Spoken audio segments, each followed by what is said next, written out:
Are you playing nice with the other wedding and event pros? Listen to this episode and find out what I'm talking about. Welcome to another episode of the Wedding Business Solutions Podcast. I'm your host, Alan Berg. I'm a speaker, author, sales trainer, website reviewer, and I help businesses like yours sell more, profit more, and have more fun doing it. Enjoy this episode. Hi, it's Alan Berg, and welcome back to another episode of the Wedding Business Solutions Podcast. I saw a post on Facebook the other day from a venue who was complaining about a particular wedding planner. They didn't say who it was. Actually, they were complaining about planners in general who come in, not been to their venue before, and then take over like it's just their wedding and they're the general and they're the one in charge. Now, wedding planners listening, hang on a second. I'm not beating you up. Here's the thing. The average wedding has 12 to 14 different services. If you think about how many people are at the wedding or at the venue, okay, so I'm leaving out, let's say, the invitation people because you're not physically at the venue. You're doing business with the customer directly over there.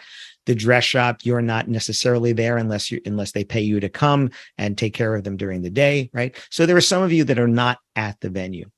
But those of you that interact with other wedding and event professionals, you need to play nice. You need to understand that if you want to know who's in charge, and if you want to be in charge, if that's it, you need to have better communication. And that's not coming in like, someone who's never been to a venue. Just use this example, whether you're a planner or a photographer or a band or a DJ or a florist or something, coming in there and then acting like you're the one in charge in somebody else's house. Now, venues, I'm not letting you off the hook here either, right? It's also incumbent upon you to play nice with the other people there. We could talk about vendor meals and things like that, but that's not what this is about. What I'm talking about is this. If you're a planner, let's say, and you've never been to a venue before and your customer hires you to do their wedding at that venue, you need to do a site visit. You need to go there when that venue is not busy and make a relationship with them so you can all understand, here's the timeline, here's what's going to happen. And if there's any friction in that timeline between you and that venue in this particular case, you need to work that out beforehand, not on the day of the wedding. Same for the photographer, right? If there's a planner involved, you need to be talking with that planner. You need to go to that venue. You need to know where to load in. You need to understand about meals. You need to understand all these things before, right? Now, if you already have a relationship, this is why so many of you get referred by other vendors, because you have a relationship and you guys know how to play nice together. Well, people refer people they know, like, and trust. And if you want to be referred by people at a wedding where you've never worked with them before, you need to get to know them beforehand. You need to not show up and be like, hey, oh, look who's here. Sorry, I don't know you, right? I'm not going to play nice with you. I've heard these stories over and over and over again, and I don't understand them. I don't understand why you wouldn't play nice with these other people because you could get referred by them.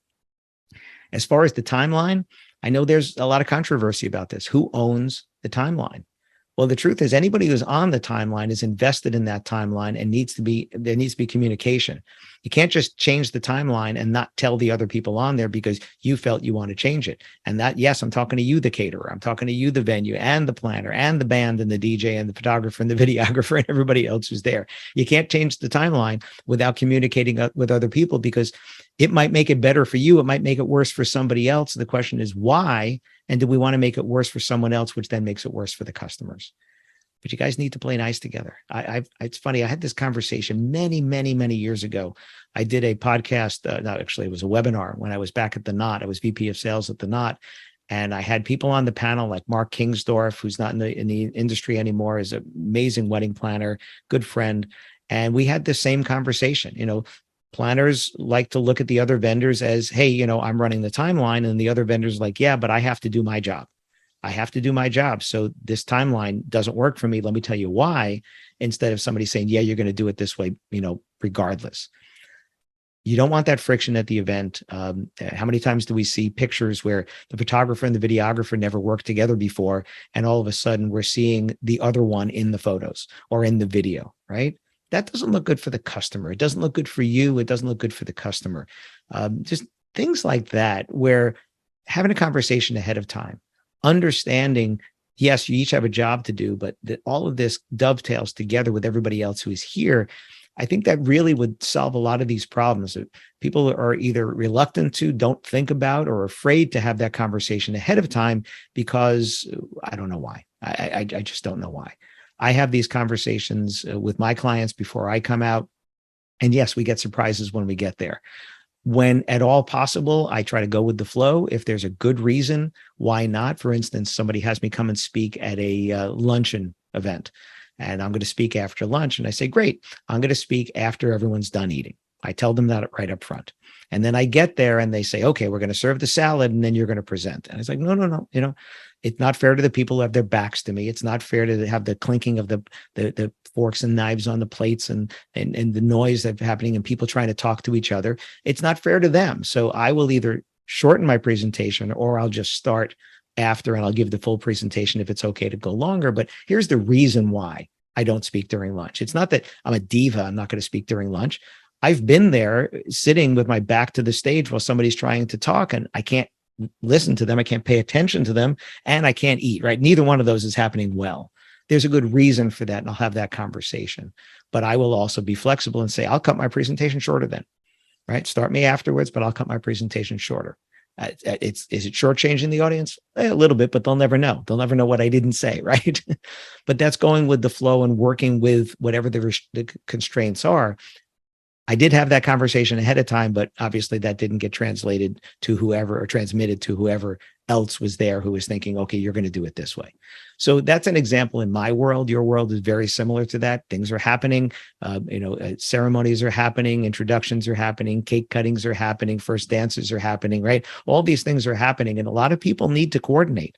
Right? You can't just tell the caterer, no, we're not going to serve now for another half an hour because they're just going to overheat the food.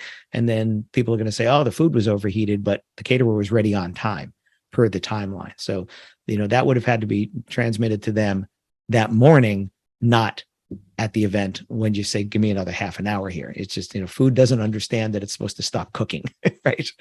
So once again, this is a little bit of a soapbox, but really this thing on Facebook really kind of hit home that this has not gone away. In all the years that I've been in the industry, this idea of people not playing nice together and not understanding that everybody's job is important at this wedding or event, everybody, right? And that everybody needs to work together, and a little bit of communication, a little bit of investing a little bit more time ahead of time to have those conversations so you don't have them there, especially if you haven't worked with those people before. I think it's just really important. It makes for good relationships in the industry, and good relationships in the industry lead to more referrals.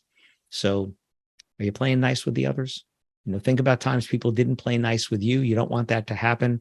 Be a little bit more self-aware that maybe you're not playing nice with somebody, but you didn't realize it.